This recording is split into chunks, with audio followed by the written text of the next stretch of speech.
الحمد لله رب العالمين والصلاة والسلام على سيدنا محمد وعلى آله وأصحابه أجمعين.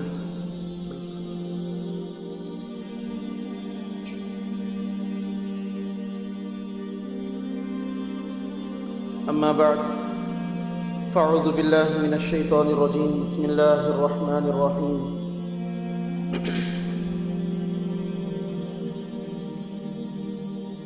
أم تريدون أن تسألوا رسولكم كما سئل موسى من قبل ومن يتبدل الكفر بالإيمان فقد ضل سواء السبيل.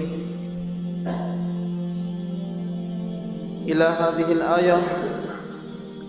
وقالت اليهود ليست النصارى على شيء وقالت النصارى ليست اليهود على شيء وهم يتلون الكتاب كذلك قال الذين لا يعلمون مثل قولهم فالله يحكم بينهم يوم القيامة فيما كانوا فيه يختلفون. صدق الله العظيم وصدق رسوله النبي الكريم ونحن على ذلك لمن الشاهدين والشاكرين والحمد لله رب العالمين. محترم بزرگوں، عزیز دوستوں، اللہ کے لاڈلے اور پیارے بندوں، گزشتہ ہفتہ ہم نے جو تفسیر سنی اس کے اندر یہ بات آئی تھی کہ انسان مسلمان دوسروں کے راہ کو اختیار نہ کرے، دوسروں کی مشابہت اختیار نہ کرے. مسلمان کا اپنا دین ہے، اپنا مذہب ہے، اپنا طریقہ ہے. مسلمان اس کو رائج کرے، اس کو عام اور اختیار کرے. دوسروں کے مشابہت اختیار کرنا کسی کام میں، کسی فعل میں، پہننے اوڑھنے میں، یہ مسلمان کے لیے زیبا نہیں دیتا. اور پھر بات آئی تھی کہ اللہ تعالیٰ نے کچھ آیتیں منسوخ فرمائی ہیں. اس پر یہودی مسلمانوں کا مذاق اڑاتے تھے کہ کیسا دین اللہ نے تمہیں دیا کہ کبھی کچھ آیتیں آئیں، کچھ حکم آیا اور پھر وہ حکم بدل دیا، دوسرا حکم آ گیا. تو اللہ نے فرمایا کہ جب ہم حکم بدلتے ہیں تو اس سے بہتر، اس سے اچھا حکم لے آتے ہیں. اور یہ کائنات ہماری ہے، حکم ہمارا ہے، ہم جب چاہے جو بدلیں، اس میں کوئی کسی کو سوال کرنے کا حق بھی حاصل نہیں ہے. آج کی آیت جو پڑھی گئی ہیں، آیتیں جو تفسیر ہونے والی ہیں، اس کا خلاصہ یہ ہے کہ بعض یہودی اہل کتاب اللہ کے نبی صلی اللہ علیہ وسلم سے بے جا سوال کرتے تھے. سوال کی ضرورت نہیں ہوتی تھی، مگر خواہ کے سوال نبی صلی اللہ علیہ وسلم کو ستانے کی غرض سے، تکلیف پہنچانے کے لیے، مذاق اڑانے کے لیے وہ لوگ اس طریقے کے سوال کرتے تھے. تو اللہ تعالیٰ نے آیت نازل فرمائی کہ جیسے موسیٰ سے پہلے سوال کیا کرتے تھے تمہارے آبا و اجداد، تم بھی ایسے ہی سوال کرتے ہو. لہذا شریعت میں، دین میں احکامات اترنے سے پہلے سوال جو کرتا ہے وہ انسان صحیح راستے سے بھٹک جاتا ہے. الغرض پھر آگے اللہ تعالیٰ فرماتے ہیں کہ بہت سارے جو اہل کتاب ہیں وہ یہ خواہش کرتے ہیں کہ مسلمان ایمان لانے کے بعد پھر وہ لوٹ کر کفر کی طرف آ جائیں. وہ اس کی کوشش میں لگے رہتے ہیں کہ کس طریقے سے ہم انہیں پھر کفر کی طرف کھینچ لا سکیں. تو اللہ تعالیٰ نے یہ بات ظاہر فرما دی کہ جو اگر تم سے بات چیت کرتے ہیں، خیر خواہی دکھاتے ہیں، یہ حقیقت میں خیر خواہی نہیں ہے، بلکہ یہ دلی حسد کی وجہ سے یہ لوگ تمہارے ساتھ خیر خواہی کا اظہار کرتے ہیں، مگر یہ حقیقت میں چاہتے ہیں کہ تم کافر بن جاؤ. اور اس پر جب مسلمان غصہ کرنے لگے تو اللہ تعالیٰ نے پھر آیت اسی میں فرمایا کہ تم غصہ نہ کرو، معاف کرو اور جانے دو. انشاءاللہ وقت آئے گا، اللہ تعالیٰ اپنا حکم عطا کرے گا، اپنا حکم نازل فرمائے گا. اور اللہ تعالیٰ جب حکم نازل فرمائیں گے وہ حکم ایسا ہوگا کہ اللہ تعالیٰ ان کے اور تمہارے درمیان صاف صاف کھلا کھلا فیصلہ فرمائیں گے، اور اللہ تعالیٰ تمہیں غالب اور انہیں مغلوب کریں گے. اور پھر اس کے بعد اللہ تعالیٰ نیک اعمال کی طرف، نماز اور زکوٰۃ کی طرف رغبت دلاتے ہیں. اور پھر جیسے کہ یہودیوں کا دعویٰ ہے، اہل کتاب کا، نصرانیوں کا بھی دعویٰ ہے کہ جنت صرف انہی کا حق ہے، دوسروں کو جنت نہیں ملے گی، جیسے اب تک 2-3 آیتوں میں یہ بات گزر چکی ہے. لہٰذا اللہ تعالیٰ وہی جواب دیتے ہیں کہ اگر تم سچے ہو تو دلیل دکھاؤ کہ اللہ نے تمہیں کہیں کہا ہے کہ یہودیوں کے لیے ہی جنت بنائی گئی، نصرانیوں کے لیے ہی جنت بنائی گئی. ایسا تو کوئی دلیل موجود نہیں ہے. پھر آگے اللہ تعالیٰ 2 اصول بتلاتے ہیں، انشاءاللہ تفسیر میں اصول کے اوپر بات ہوگی کہ ان 2 کاموں پر جو انسان چلے گا، عمل کرے گا، وہی جنت کا حقدار ہے، چاہے وہ مسلمان ہو، یہودی ہو، نصرانی ہو، جو ان احکامات پر عمل کرے گا، دو اصولوں کو مان لے گا، وہ جنت میں داخل ہو جائے گا۔ پھر آگے یہودیوں کی ایک بحث ہے، اللہ تعالیٰ اس کی تفصیل فرما رہے ہیں۔ تفسیر دیکھیں پہلی آیت سے، ام تريدون ان تسألوا رسولكم كما سئل موسى من قبل۔ اہل کتاب اللہ کے نبی صلی اللہ علیہ وسلم کے پاس آتے تھے اور آ کر اللہ کے نبی سے یہ کہتے کہ جیسے موسیٰ پر توریت ایک ہی مرتبہ نازل ہو گئی، آپ بھی ہم پر نازل کر کے دکھائیں قرآن کو ایک ہی مرتبہ میں۔ یہ کیا دو دو آیتیں، چار چار آیتیں، ایک ایک سورت آپ لے کر آتے ہو؟ پوری قرآن لا کے دکھاؤ، تب ہم آپ کو نبی مانیں گے۔ ہمارے لیے نہریں جاری کروا کے دکھاؤ جیسا کہ موسیٰ نے جاری کروایا، تب ہم آپ کو نبی مانیں گے۔ یا آپ ہمارے لیے اللہ کو ظاہر کر کے دکھاؤ، ہم اپنی آنکھوں سے اللہ کو دیکھنا چاہتے ہیں۔ الگ الگ طریقے سے سوال کرنے لگے تو اللہ تعالیٰ نے فرمایا، کیا تم بھی جس طریقے سے موسیٰ علیہ السلام کی قوم نے انہیں ستایا تھا، تمہارے آبا و اجداد نے ان سے سوال کرتے تھے، اس طرح تم بھی سوال کرتے ہو؟ اور اس کا نتیجہ اللہ تعالیٰ یاد دلاتے ہیں، تمہارے آبا و اجداد نے سوال کیا تو اللہ تعالیٰ کو دیکھنے کا جب انہوں نے ضد کی موسیٰ علیہ السلام سے، موسیٰ علیہ السلام لے گئے تو ایک بجلی آ کر 70 لوگوں کو وہیں پر ختم کر دیا تھا۔ پھر حضرت موسیٰ علیہ السلام کی دعا سے وہ لوگ زندہ ہوئے اور باقی اپنے قوم میں واپس آئے تھے۔ لہٰذا جب ایسے سوالات ہوتے ہیں تب اللہ تعالیٰ کے عذابات بھی آتے ہیں۔ بے جا سوالات، بلا ضرورت کے سوالات جب انسانوں کی طرف سے ہوتے ہیں، نبیوں کو ستانے کے لیے، نبیوں کے ساتھ اختلاف کرتے ہیں، قرآنی احکامات میں آیتیں اترنے سے پہلے جلدی کرتے ہیں، تو اس وقت میں اللہ تعالیٰ کی طرف سے سختیاں بھی اترتی ہیں۔ حدیث میں ہے اللہ کے نبی صلی اللہ علیہ وسلم نے فرمایا، ایک موقع تھا جب حج کی آیتیں نازل ہوئیں، اللہ کے نبی صلی اللہ علیہ وسلم صحابہ کے پاس آئے اور حج کی آیتیں جب ان کے سامنے پڑھ کر سنانے لگے اور فرمایا کہ اللہ تعالیٰ نے تم پر حج کو فرض کیا ہے، تو ایک صاحب ان کے درمیان سے پوچھنے لگے کہ یا رسول اللہ، کیا ہر سال حج فرض ہے؟ ہر سال اللہ نے ہم پر حج فرض کر دیا؟ اللہ کے نبی خاموش۔ 2 بار، تیسری مرتبہ پوچھا، اللہ کے نبی خاموش رہے۔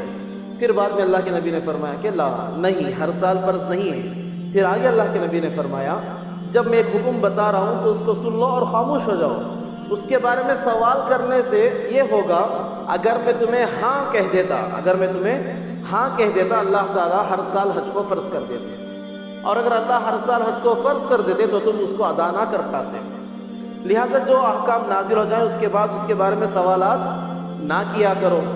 پھر آگے اللہ کے نبی صلی اللہ علیہ وسلم نے فرمایا کہ جن چیزوں کو میں ڈھیل دیتا ہوں ان چیزوں کو خاموشی سے اختیار کر لو، جب تک میں کسی چیز کا حکم نہ دوں تم مجھ سے آ کر اس کے بارے میں سوالات نہ کیا کرو۔ اللہ کے نبی صلی اللہ علیہ وسلم نے بے جا، بلا ضرورت زیادہ سوالات سے رکنے کا حکم فرمایا ہے۔ الغرض آگے اللہ تعالیٰ فرماتے ہیں، یہ جو یہودی آ کر اللہ کے نبی سے پوچھتے تھے، یہ سوالات اس لیے نہیں تھے کہ جب اللہ کے نبی اس کو پورا کر دیں گے تو یہ ایمان لے آئیں گے، بلکہ دل میں کفر تھا، نبی کو تکلیف دینے کے لیے ایسے سوال ہوا کرتے تھے۔ اللہ تعالیٰ فرماتے ہیں، من یتبدل الکفر بالایمان فقد ضل سواء السبیل، جو ایمان کے بدلے کفر کو اختیار کرے گا وہ راستے سے بھٹک جائے گا، اس کو صحیح راستہ اختیار کرنے کا اللہ تعالیٰ موقع عطا نہیں فرمائیں گے۔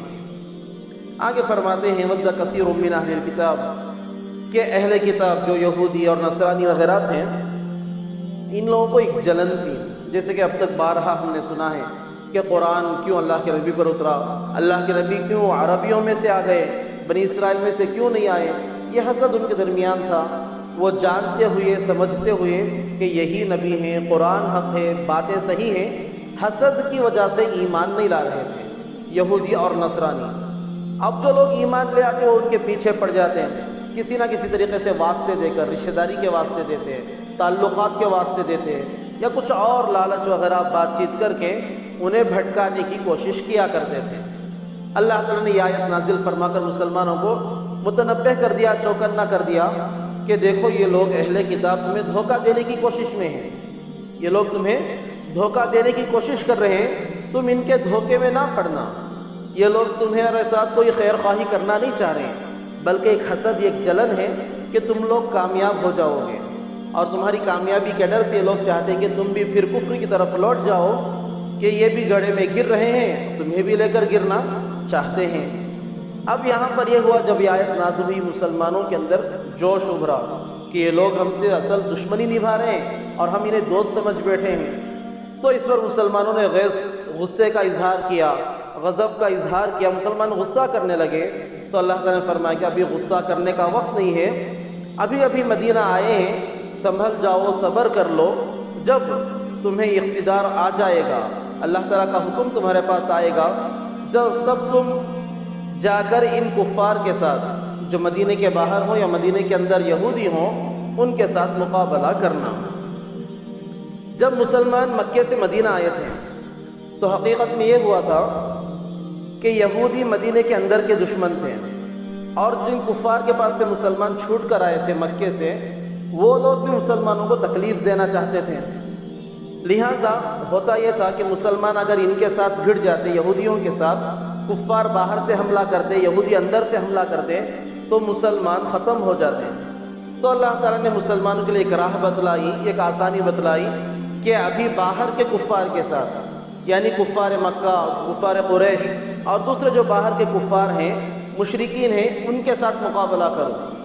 1 سال کے اندر ہی اللہ تعالیٰ نے جہاد کا اعلان فرما دیا، اور پھر ان کے ساتھ جہاد ہوتی رہی، اللہ تعالیٰ نے کامیابی عطا فرمائی، مسلمانوں کو غلبہ حاصل ہوا۔ پھر اس غلبے کے بعد اللہ تعالیٰ نے 2-2.5 سال کے بعد حکم دے دیا کہ اب جو یہودی ہیں ان کے بارے میں بھی فیصلہ کر دیا جائے، وہ اگر رہنا چاہیں تو جزیہ دے کر رہیں، ورنہ وہ مدینہ چھوڑ کر چلے جائیں۔ اور پھر اللہ تعالیٰ کے حکم کے بعد وہی ہوا کہ اللہ تعالیٰ نے مسلمانوں کو غلبہ دیا اور یہودیوں کو وہاں سے نکال کر پھینکا گیا۔ آگے اللہ تعالیٰ فرماتے ہیں فاعف واصفحوا، اب انہیں معاف کر دو، درگزر کر دو، یہاں تک کہ اللہ تعالیٰ کا حکم آ جائے۔ وہ حکم یہی کہ اللہ تعالیٰ جہاد کا حکم دیں گے، قتال کا حکم دیں گے۔ اللہ تعالیٰ جب قتال کا حکم دے تم قتال کرو، غلبہ اللہ عطا کرنے والے ہیں۔ آگے اللہ تعالیٰ فرماتے ہیں وَأَقِيمُوا الصَّلَاةَ وَآتُوا الزَّكَاةَ، جب مسلمان مدینہ آ گئے، اب دیکھ رہے ہیں کہ ماحول خراب ہے، اب یہ غلبہ فوراً حاصل بھی نہیں کر سکتے، تو اللہ تعالیٰ نے فرمایا کہ اب کے لیے نیک کاموں کی طرف چل دو، نماز کو قائم کرو، نماز پڑھتے رہو، زکوٰۃ ادا کرتے رہو، اور جو کچھ بھلائی اور نیک کام تم کر سکتے ہو کر کر آگے پہنچاتے رہو۔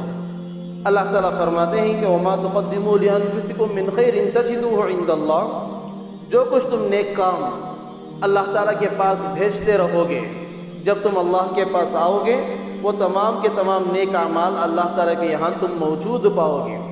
کہ کوئی بھی نیک عمل کر لیا، مال خرچ کر رہے ہیں، زکوٰۃ دے رہے ہیں، نماز پڑھ رہے ہیں، نیک کام کر رہے ہیں۔ کبھی مسلمان یہ بھی ہوتا ہے کہ ایمانی جذبہ ہوتا ہے، اپنا نقصان کرتے ہوئے سامنے والے کو نفع پہنچاتا ہے، ہر ایک کے ساتھ بھلائی کرتا ہے مسلمان۔ تو مسلمان یہ نہ سوچے کہ میں جو بھی عمل کر رہا ہوں، جو بھی کام کر رہا ہوں، یہ ایسے ہی بیکار ہے۔ اللہ فرما دیں گے تم جو بھی کام کرتے ہو نیک کام، وہ ہمارے پاس محفوظ ہے، جب تم ہمارے پاس آؤ گے تو اس کا پورا پورا اجر اور بدلہ پالو گے۔ اللہ تعالیٰ کے فرماتے ہیں ان اللہ بما تعملون بصیر، کہ بے شک اللہ تعالیٰ جو کچھ تم کرتے ہو، اعمال کرتے ہو، تمام کے تمام کو دیکھنے والا ہے۔ آگے فرماتے ہیں بہت اہم بات ہے یہ آگے کی 2 آیتوں کے اندر فرماتے ہیں کہ جو یہودی تھے اور جو نصرانی تھے، ان دونوں کا یہ دعویٰ تھا کہ جنت ان کا حق ہے۔ وَقَالُوا لَن يَدْخُلَ الْجَنَّةَ إِلَّا مَنْ كَانَ هُودًا أَوْ نَصَارَىٰ، کہتے تھے کہ یہودی ہوگا یا نصرانی ہوگا وہی جنت میں جائے گا، اس کے سوا کوئی جنت میں نہیں جا سکتا۔ اللہ تعالیٰ نے فرمایا کہ اچھا یہ تو تمہاری جھوٹی امیدیں ہیں، تم جھوٹی امید لگائے بیٹھے ہو، جنت تمہارا ٹھیکہ نہیں ہے، تم جنت کے حقدار نہیں ہو۔ آگے اللہ تعالیٰ فرماتے ہیں کہ نبی جی ان سے کہیے کہ اگر تم یہ دعویٰ کرتے ہو کہ یہودیوں کے لیے جنت ہے، نصرانیوں کے لیے جنت ہے، کوئی دلیل پیش کرو کہ اللہ نے تم سے وعدہ کر رکھا ہو کہ میری جنت تمہاری ہے۔ ایسا کوئی وعدہ اللہ نے یہودیوں یا نصرانیوں کے ساتھ نہیں فرمایا، بلکہ کسی کے ساتھ اللہ تعالیٰ کا یہ وعدہ نہیں ہے، کسی کے ساتھ اللہ تعالیٰ کا یہ وعدہ نہیں ہے۔ الا یہ آگے اللہ تعالیٰ فرماتے ہیں بلا من اسلم وجہہ للہ، پہلی چیز اللہ تعالیٰ فرماتے ہیں کہ جنت اگر کسی کی حقدار ہو سکتی ہے، اگر کوئی جنت کا حقدار بن سکتا ہے، جنت کسی کی جاگیر ہو سکتی ہے، تو وہ وہی شخص ہے جو اپنے آپ کو اللہ کے سامنے جھکا دے۔ من اسلم وجہہ للہ، جو اپنے چہرے کو، اپنے رخ کو اللہ کے سامنے تابع کر دے۔ یہ ایک دوسری چیز فرماتے ہیں وہ محسن، اور وہ نیک اعمال کرنے والا ہو۔ دو فائدے اللہ تعالیٰ بتلا رہے ہیں کہ ایک تو مسلمان ہو اور دوسرا نیک اعمال کرنے والا ہو، ایمان اللہ پر لاتا ہو اور اچھے کام بھی کرتا ہو۔ تب اللہ تعالیٰ فرماتے ہیں کہ فَلَهُ أَجْرُهُ عِنْدَ رَبِّهِ، اس کے لیے اللہ تعالیٰ کے پاس اس کا اجر اور ثواب موجود ہے، یہ جنت کے حقدار ہوں گے۔ وَلَا خَوْفٌ عَلَيْهِمْ وَلَا هُمْ يَحْزَنُونَ، ان پر نہ غم ہوگا اور نہ ان پر کوئی خوف طاری ہوگا قیامت کے دن۔ ان دو آیتوں کی تفسیر میں علماء حضرات مفسرین نے لکھا ہے کہ چاہے یہودی ہو، نصرانی ہو، مسلمان ہو، اگر کوئی بھی ہو، اگر وہ اللہ پر ایمان نہیں رکھتا، کوئی بھی انسان کسی بھی قوم کا مذہب کا ماننے والا اللہ پر ایمان نہیں ہے اور نیک اعمال نہیں ہے، تو وہ اپنے آپ کو جنت کا حقدار نہ سمجھے۔ اگر کوئی شخص یہودی ہے مگر اللہ پر ایمان رکھتا ہے اور اللہ کے احکام کے آگے اپنا سر جھکا دیتا ہے، جو اللہ نے کہہ دیا وہ عمل پورا کرتا ہے، یہودیت کا ماننے والا ہے، موسیٰ علیہ السلام کے شریعت کا ماننے والا ہے، مگر ان دونوں چیزوں میں اگر وہ پابند ہے تو وہ شخص جنتی ہے۔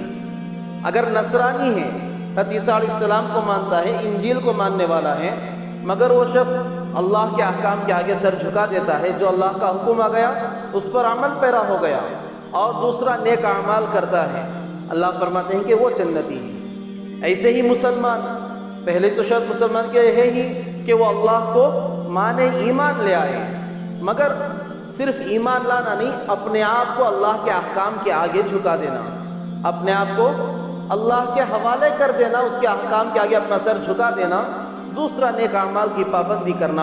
اگر یہ مسلمان کرتا ہے تو یہ مسلمان جنتی ہے۔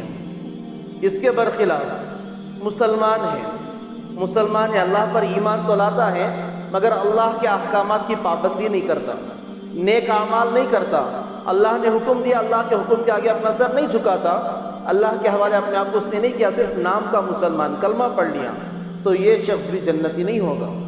ہاں، اس کے کلمے کی وجہ سے بعد میں چاہے اسے اللہ تعالیٰ جنت عطا کرے، مگر فی الحال وہ جنتی کے شمار میں نہیں آئے گا۔ اور ایسے ہی نصرانی ہیں یا یہودی ہیں، ان لوگوں کے لیے بھی اللہ نے یہی قانون بنایا کہ اگر اللہ پر ایمان نہ ہو، اپنے آپ کو اللہ کے حوالے نہ کر دیں کہ اللہ جیسا کہے گا ہم ویسے چلیں گے، اللہ کے حوالے نہیں کیا اور نیک اعمال نہیں کریں گے، تو یہ لوگ بھی جنتی نہیں ہوں گے۔ آپ دیکھیں تورات کے اندر یہ بات آئی تھی کہ آخری نبی آنے والے ہیں، جب وہ نبی آئیں گے تو تمہیں تورات اور موسوی شریعت کو چھوڑ کر محمدی شریعت کو اختیار کرنا ہوگا، قرآن کو ماننا ہوگا، اس نبی پر ایمان لانا ہوگا، یہ وعدہ لیا گیا تھا۔ انجیل کے اندر نصرانیوں سے بھی وہی وعدہ لیا گیا تھا۔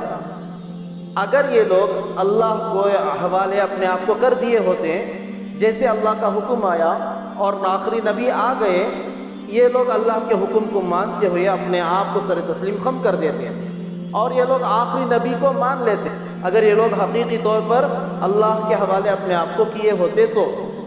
مگر ان لوگوں نے یہ چیز نہیں مانی تو اللہ تعالیٰ نے انہیں کافر قرار دیا، چاہے یہ موسیٰ علیہ السلام کو مانتے ہوں مگر یہ لوگ کفر میں ہوں گے، یہ لوگ شرک میں ہوں گے، جس کی وجہ سے یہ لوگ جنت کے حقدار نہیں ہوں گے۔ بات سمجھ میں آ رہی ہے؟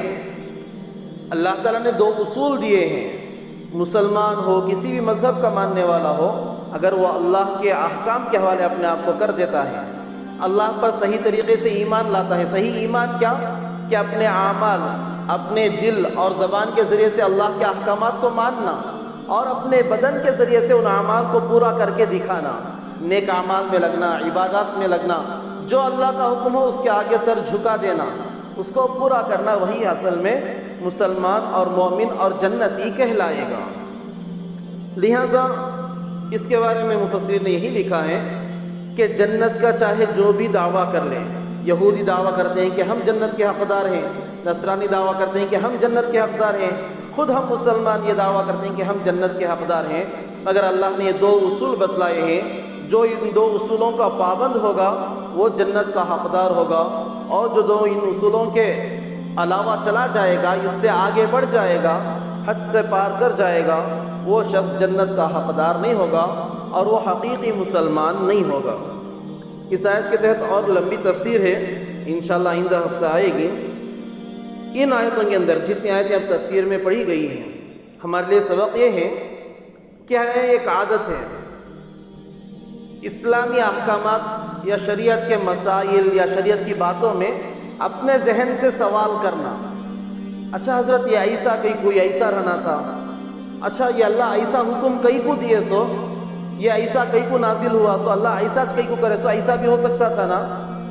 شریعت کے اندر اپنی جانب سے سوال نہیں ہے، کیونکہ شریعت نہ کسی عالم کی بنائی ہوئی، نہ نبی کی اپنی جانب سے، بلکہ اللہ نے جو احکامات اتارے ہیں نبی وہ امت کے سامنے بیان فرماتے ہیں. قرآن کے ذریعے سے، احادیث کے ذریعے سے ساری تعلیمات، سارے مسائل امت کے سامنے آ چکے ہیں. لہذا امت کے لیے ضروری ہے کہ جب بھی کوئی بھی مسئلہ ہو، کوئی بھی بات ہو، شریعت کی بات آ گئی تو اس کے سامنے اپنا ذہن یا اپنی رائے نہیں رکھنا.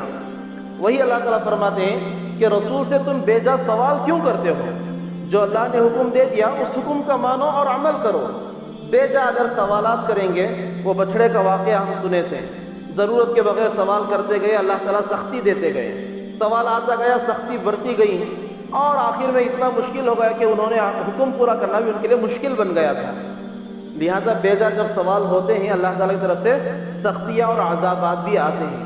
شریعت کا جو حکم ہے اس کے آگے مسلمان ہے بھی وہی، مسلمان کہتے بھی ہیں اسی کو. اسلام کے معنی ہی ہے، مسلمان کے معنی عربی کے اندر اپنے آپ کو سپرد کر دینا، حوالے کر دینا. اللہ پر ایمان لانا، مسلمان ہونا یہی ہے کہ اپنے آپ کو اللہ کے حوالے کر دیں. جو اللہ کا حکم، جیسا اللہ کا حکم ویسا ہم کریں گے. اس کے سامنے اپنی زبان کھولنا یا اپنی رائے رکھنا یہ مسلمان کے شان نشان نہیں ہے. اللہ تعالیٰ سے ترجمہ دیکھ لیں. اللہ تعالیٰ فرماتے ہیں ام تريدون ان تسألوا رسولكم كما سئل موسى من قبل، کیا تم لوگ چاہتے ہو کہ سوال کرو اپنے رسول سے اس طرح جیسا کہ اس سے پہلے موسیٰ علیہ السلام سے سوال کیا گیا. ومن يتبدل الكفر بالایمان، اور جو کوئی بھی ایمان کے بدلے کفر کو اختیار کر لے گا، فقد ضل سواء السبیل، بس وہ سیدھے راستے سے بھٹک جائے گا. ود کثیر من اہل الکتاب، اہل کتاب میں سے اکثر یہ چاہتے ہیں، لو یردونکم من بعد ایمانکم کفارا، کہ کاش وہ تمہارے ایمان کے بعد پھر سے تمہیں کفر کی طرف لوٹا دیں. حسدا من عند انفسہم، ان کے دلی حسد کی وجہ سے. من بعد ما تبین لهم الحق، حالانکہ ان کے پاس حقیقت حق واضح ہو چکا ہے. فاعفوا واصفحوا، بس تم انہیں معاف کرو اور درگزر کرو. حتی یاتی اللہ بامرہ، حتیٰ کہ اللہ رب العزت اپنا حکم نازل فرمائے. ان اللہ علی کل شیء قدیر، بے شک اللہ تعالی ہر چیز پر کلی طور پر قادر ہیں. واقیموا الصلاۃ وآتوا الزکاۃ، اور نماز قائم کرتے رہو اور زکوٰۃ ادا کرتے رہو. وما تقدموا لانفسکم من خیر، اور جو کوئی بھی بھلائی تم آگے بھیج دیتے ہو، تجدوہ عند اللہ، وہ تم اللہ کے یہاں اپنے پاس موجود پاؤ، اللہ کے پاس موجود پاؤ گے. ان اللہ بما تعملون بصیر، بے شک اللہ تعالی جو کچھ تم اعمال کرتے ہو تمام کو خوب دیکھنے والا ہے. وقالوا لن يدخل الجنة الا من كان هودا او نصارى، اور ان لوگوں نے کہا کہ ہرگز جنت میں داخل نہیں ہوں گے مگر وہ جنہوں نے یہودیت اختیار کی یا نصرانیت اختیار کی. تلک امانیہم، اللہ تعالیٰ فرماتے ہیں کہ یہ ان کی جھوٹی آرزوئیں ہیں، امیدیں ہیں. قل ہاتوا برہانکم، نبی جی ان سے کہہ دیجئے کہ اپنی دلیل لے آؤ، ان کنتم صادقین، اگر تم سچے ہو. بلا من اسلم وجہہ للہ وہو محسن، بلکہ یہ بات جان لو، من اسلم، جو شخص اپنے آپ کو، من اسلم وجہہ للہ، جو اپنا چہرہ اللہ کے لیے جھکا دے، وہو محسن، اس حال میں کہ وہ نیک اعمال بھی کرنے والا ہے، فلہ اجرہ عند ربہ، تو اس کا اجر اللہ کے پاس ہے. ولا خوف علیہم ولا هم یحزنون، اور ان پر نہ کوئی ڈر اور خوف ہوگا اور نہ وہ غمگین ہوں گے. اللہ تعالیٰ سے کہ اللہ تعالیٰ ہم تمام کو کیسی باتوں پر عمل کرنے کی توفیق عطا فرمائے. آمین. وآخر دعوانا الحمد للہ رب العالمین. الحمد للہ رب العالمین، الصلاة والسلام علی سیدنا محمد وعلی آلہ واصحابہ اجمعین. لا الہ الا انت سبحانک انی کنت من الظالمین. وإلهكم إله واحد لا إله إلا هو الرحمن الرحيم. اللهم ارحمنا بالقرآن العظيم واجعله لنا إماما ونورا وهدى ورحمة. اللهم ذكرنا منه ما نسينا وعلمنا منه ما جهلنا وارزقنا تلاوته آناء الليل وآناء النهار واجعله لنا حجة يا رب العالمين. صلى الله تعالى على خير خلقه محمد وعلى آله وأصحابه أجمعين والحمد لله رب العالمين.